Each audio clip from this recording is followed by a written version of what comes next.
Alien princesses mocked the world until one human impregnated them all.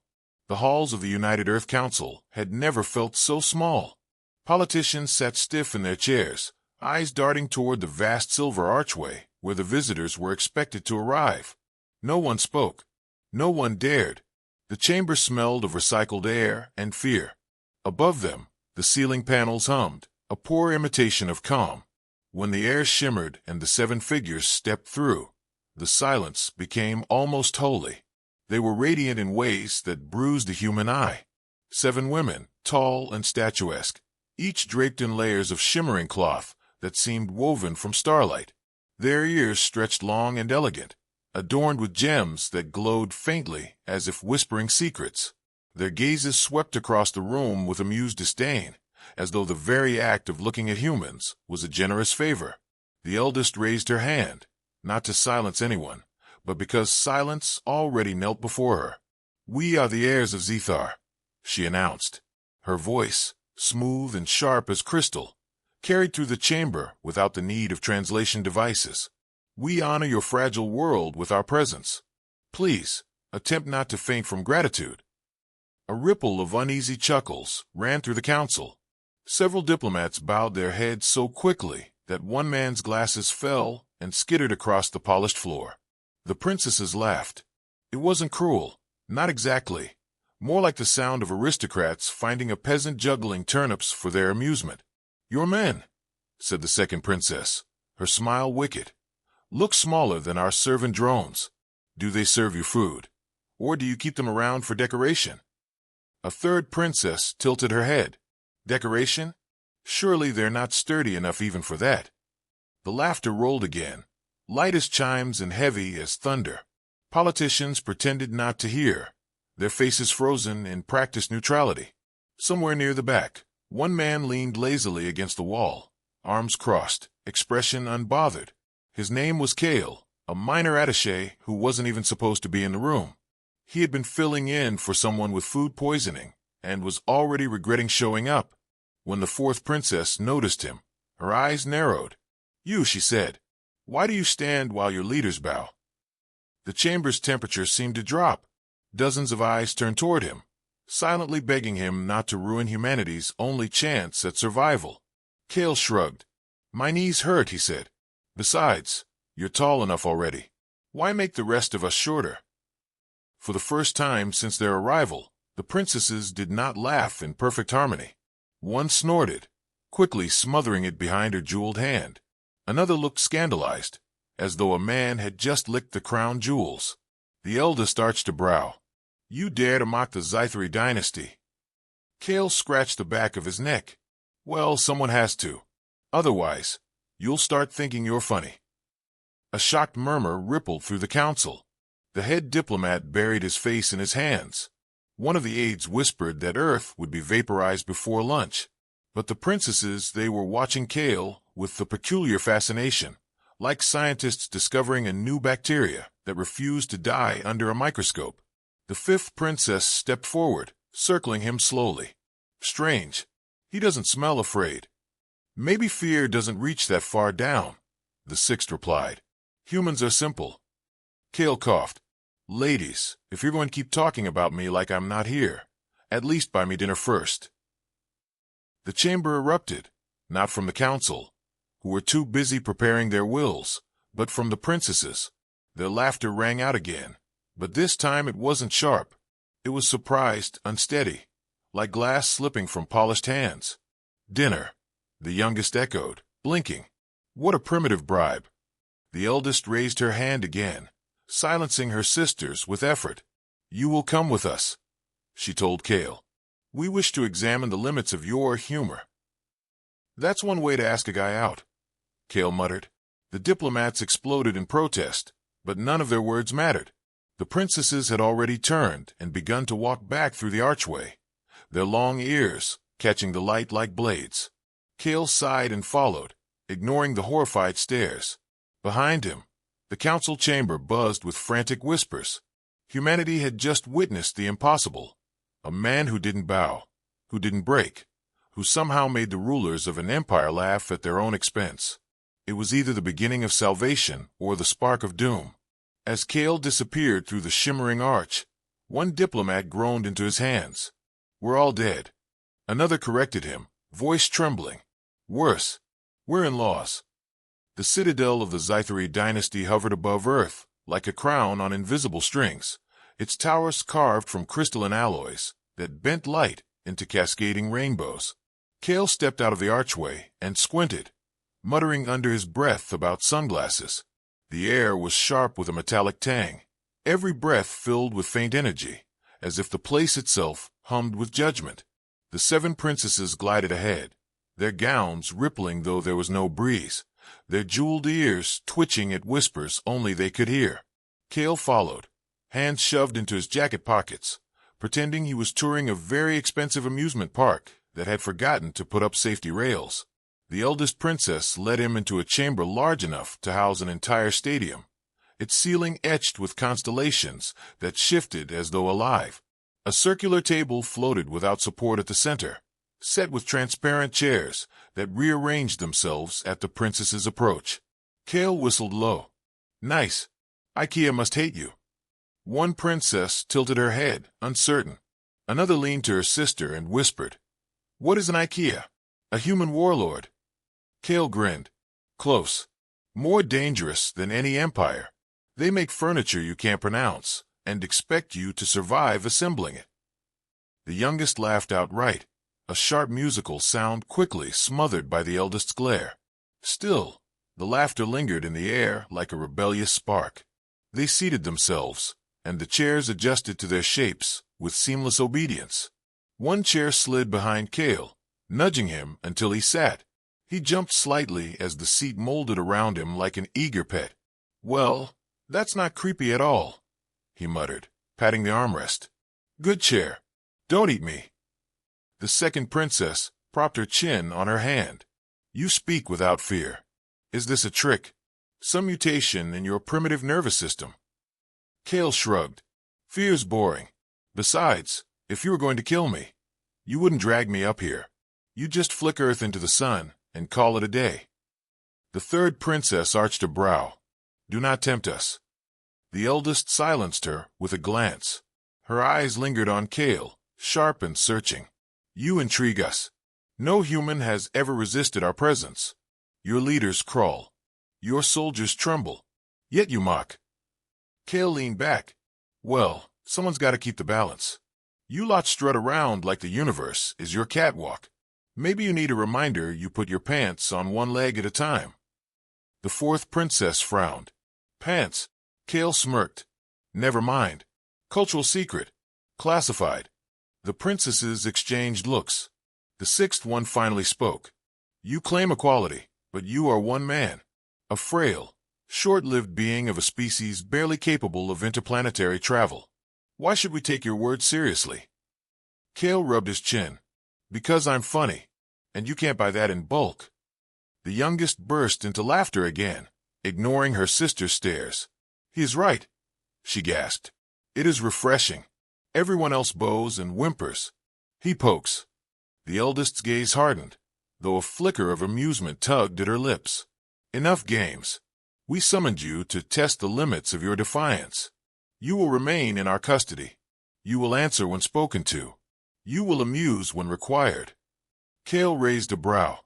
"So, I'm your pet comedian now. Should I start juggling starships?" The fifth princess smirked.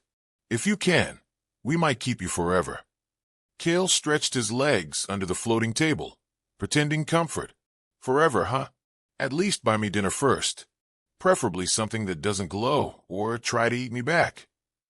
They ignored the jab, though one of the chairs rippled beneath him as if laughing in solidarity.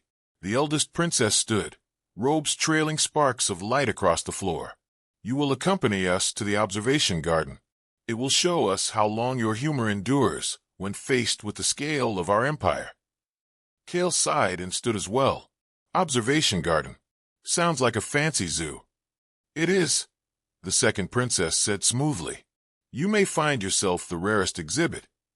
The corridors stretched endlessly, walls alive with streams of data flowing like liquid silver. Kael craned his neck, muttering about needing a tourist map. When the doors opened onto the garden, he stopped. Planets spun lazily within glass spheres. Star systems bloomed like flowers. Time itself was bent so that nebulae unfurled in accelerated motion. It was a museum of creation, the kind that should have left a man speechless. Kael stuck his hands in his pockets. So this is where you keep your screensavers. The youngest choked back another laugh. The eldest pinched the bridge of her nose. Why do you refuse awe? Kael shrugged. Because awe gets boring after the third galaxy in a jar. Besides, if you want me impressed, show me where you keep the snacks. The princesses stared, caught between offense and reluctant curiosity. Kael rocked on his heels, utterly unshaken. Somewhere in that silence, the balance of the citadel shifted. They had brought him here to break him with grandeur. Instead, they found themselves unsettled, waiting for his next joke.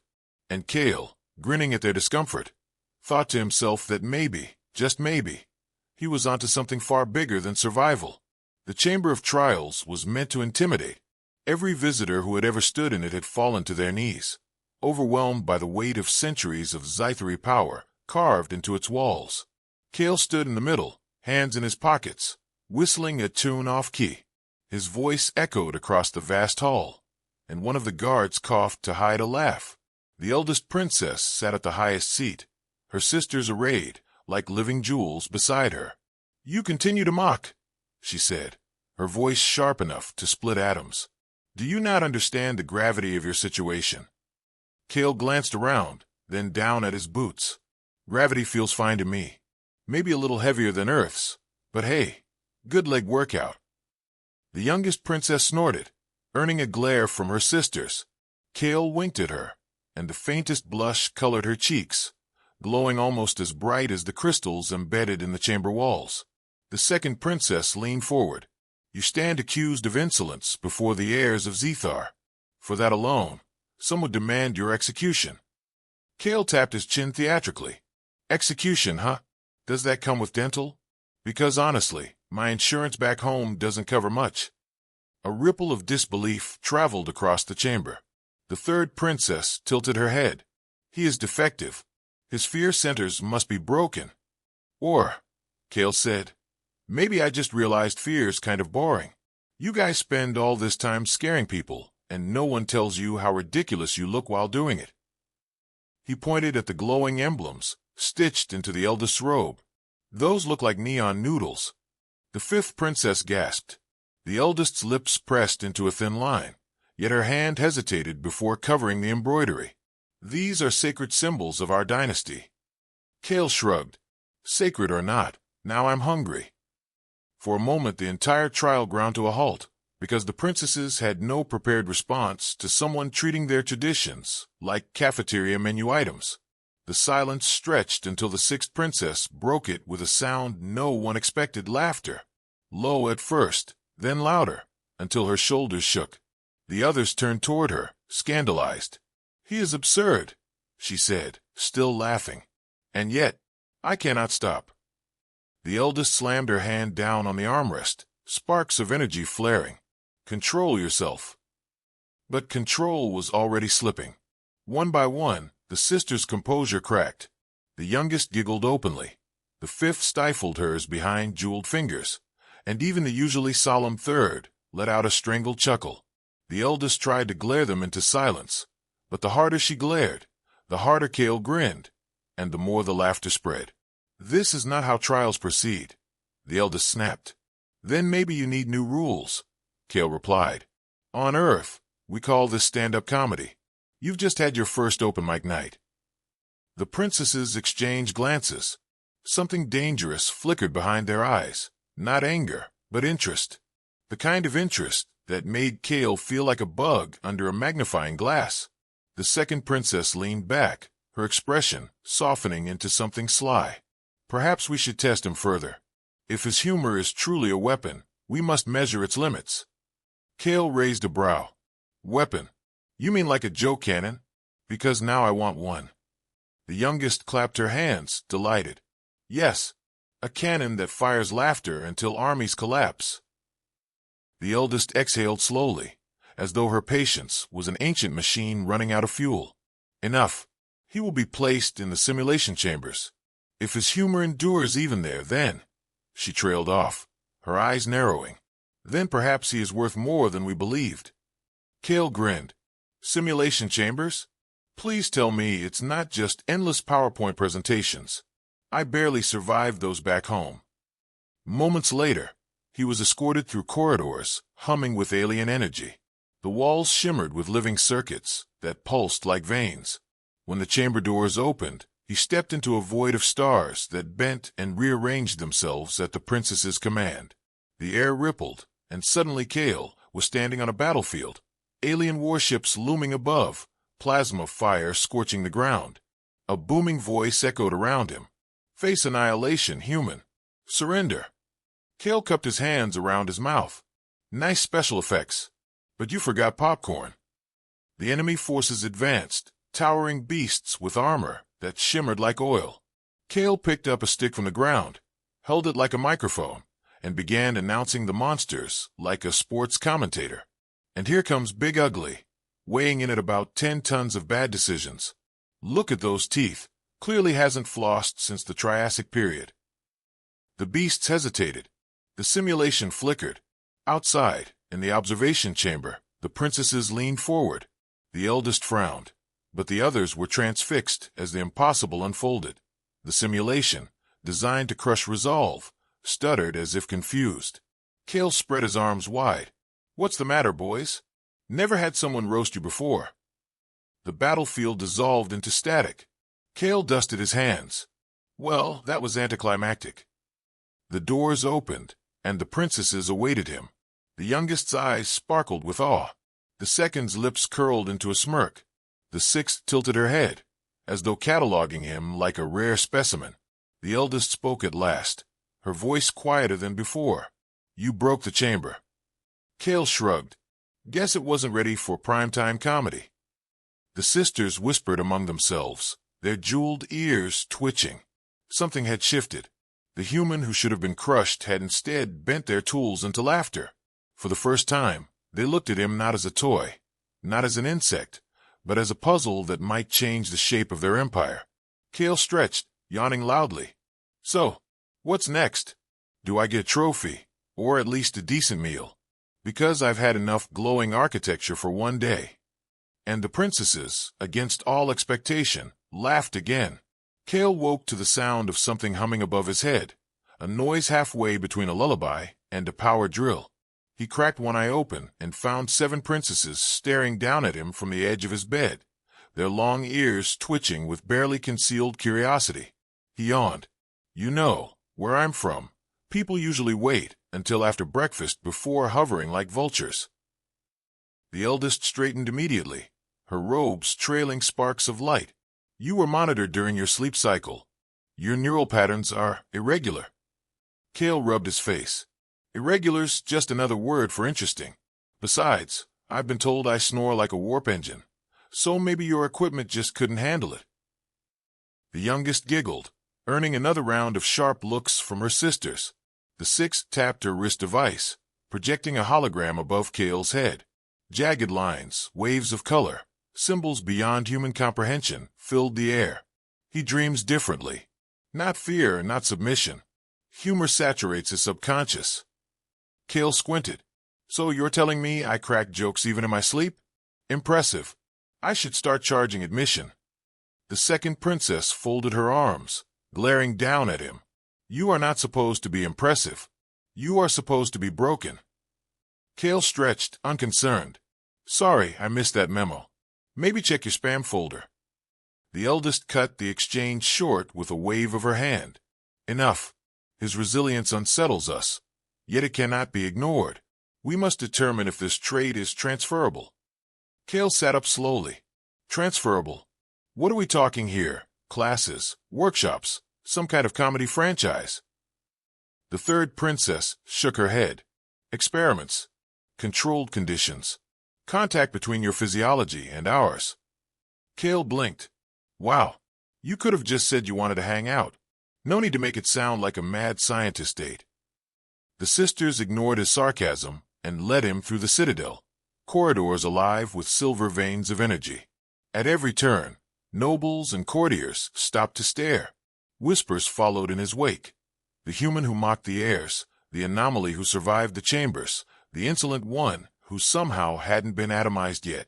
They arrived at a vast laboratory where floating pods circled like pearls on invisible strings. Kael took one look at the machinery and muttered, "This is either a science experiment or the weirdest spa day ever." The fifth princess gestured for him to enter a pod. "You will comply." Kael scratched his chin. Normally when people say that, they offer a cookie afterward. "You got any cookies?" The youngest stepped closer, whispering conspiratorially, "We do not know what a cookie is." Kael sighed. Truly, a tragic empire. The pod closed around him with a hiss.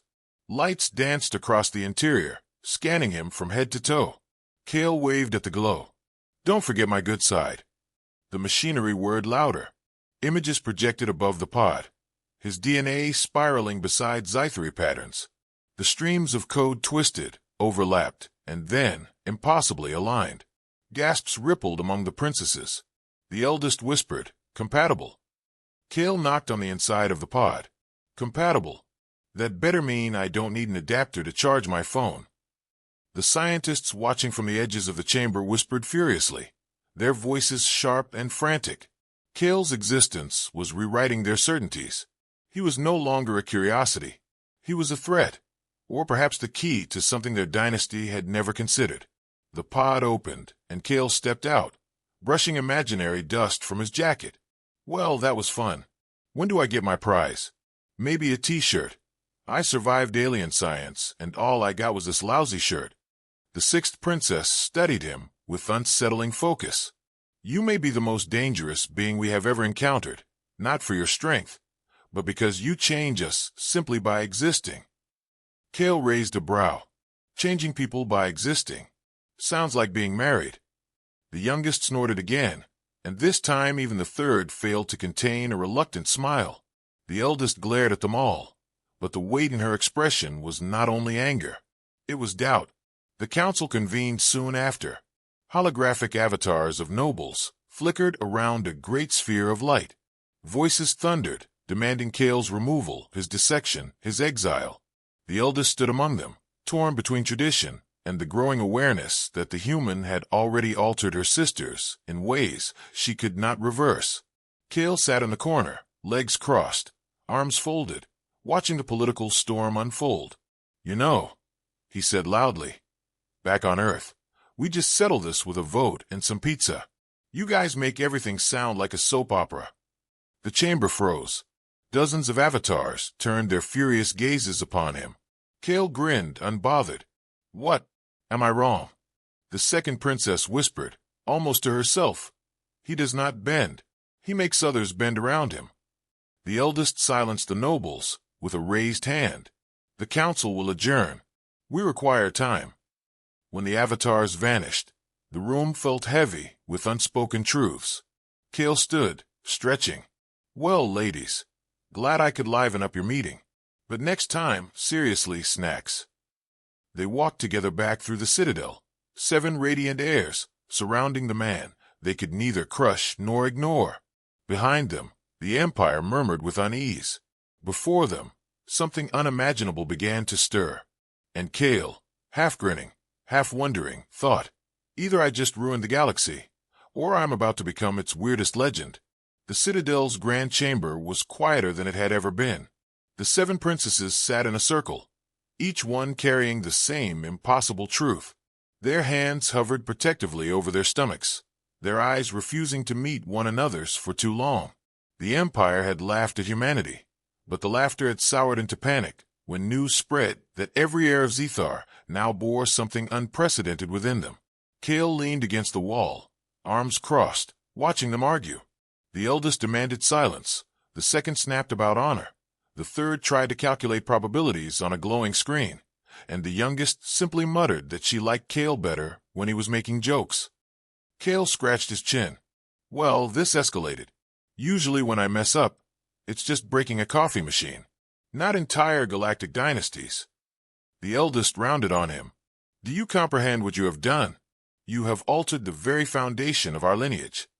Kael shrugged. Hey, don't blame me. I was just being myself.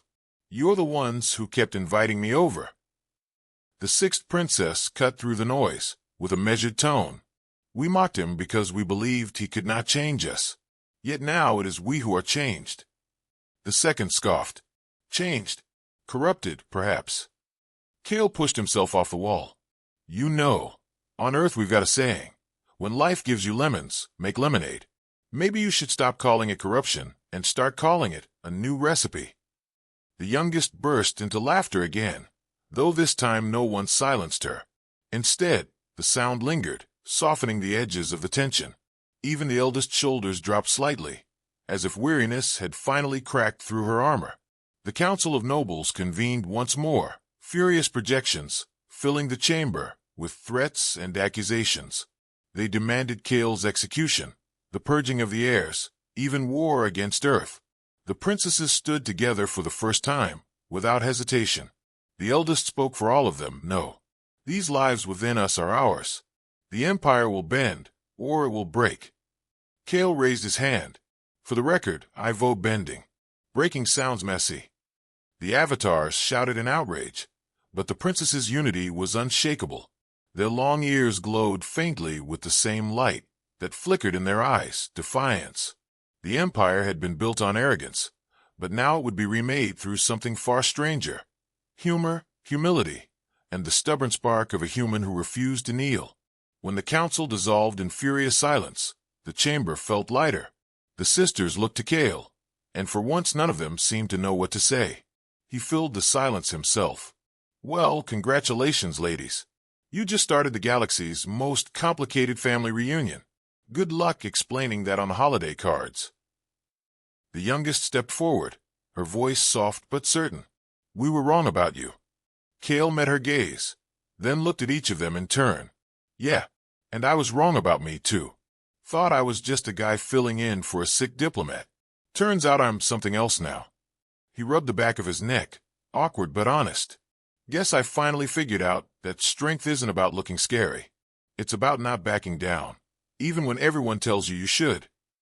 The eldest studied him for a long moment before finally inclining her head. It was not a bow. Zeythari heirs did not bow, but it was something close. Perhaps we have learned as much from you as you from us. Kael grinned. So does this mean I get honorary emperor status? Maybe a crown? No. Fine, I'll settle for a good chair and some snacks. Laughter rippled through the sisters, soft at first, then fuller, more genuine than before. The sound no longer mocked, no longer sneered. It carried warmth. For the first time, the heirs of Zeythari laughed not at humanity, but with it. The citadel floated above Earth, and for the first time in its long history, the dynasty looked downward, not in scorn but in recognition. The future they had never planned now waited for them, a future shaped by defiance, humor, and an impossible man who refused to be anything less than himself. And Kael, standing at the heart of it all, felt something unfamiliar settle in his chest. Not triumph, not arrogance, something quieter, steadier. He had started as the outsider, the jester, the joke. But now, somehow, impossibly, he was the beginning of a legend. The end.